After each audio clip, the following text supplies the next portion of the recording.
Hello and welcome back to Taya's Tips. I've actually gone to the hardware store, the Home Depot, this morning, and I picked up one really large slab of foam insulation sheeting.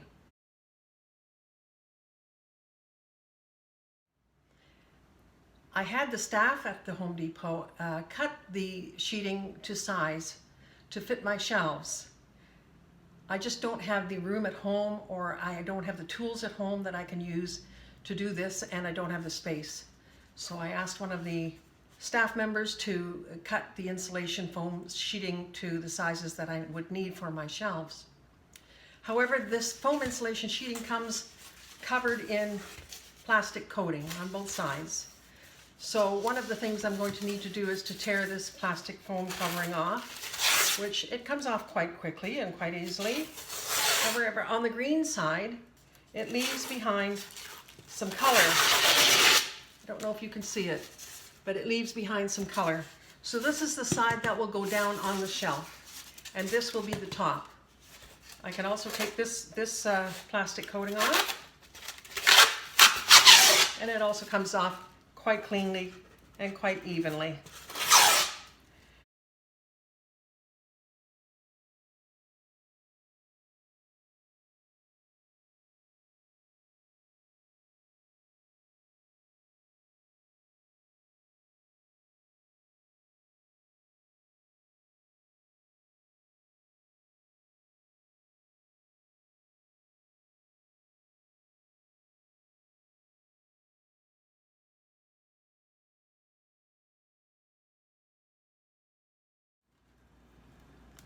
However, before we get to the stage where we put the styrofoam pieces on the bookshelf, there is a step that I neglected to mention earlier.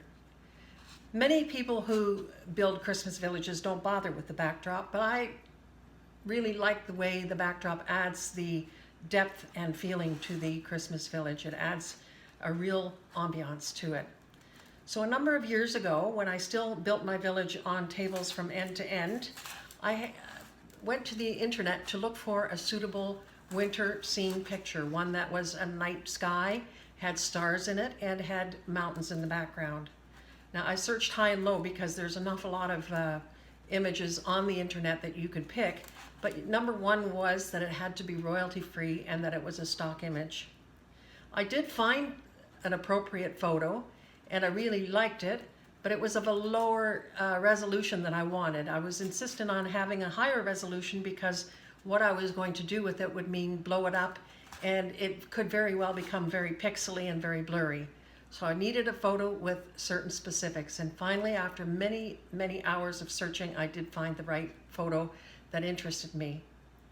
So I purchased the photo and I imported it into Photoshop, and in Photoshop I resized it. I resized it to the size that I wanted, a mirror image, and I married the two photos together. And I downloaded it onto a flash drive and took it to Staples, where they printed it on their poster machine. It turned out very well. I was really happy with it.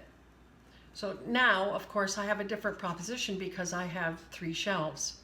So when I'm not sure that this poster is going to be wide enough for me to divide it into 3 sections and have it in above each, like above the top shelf and then in the middle of each shelf.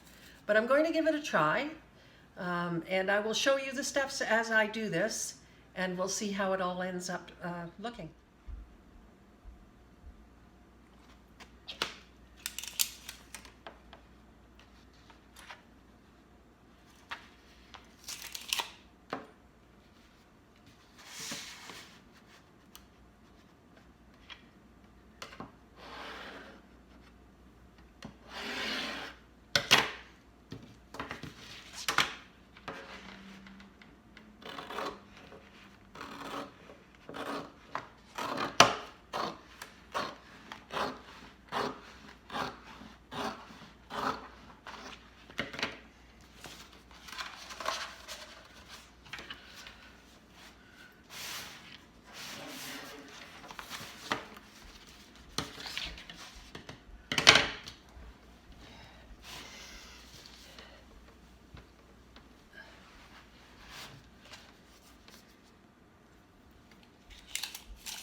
So now what I'm doing is I'm taking the backdrop that used to be on my wall in the house that I used to build the Christmas villages in, and I'm dividing it between the top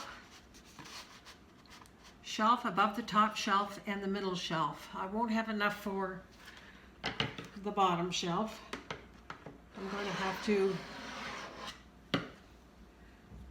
sort out another solution for the bottom, between the bottom two shelves.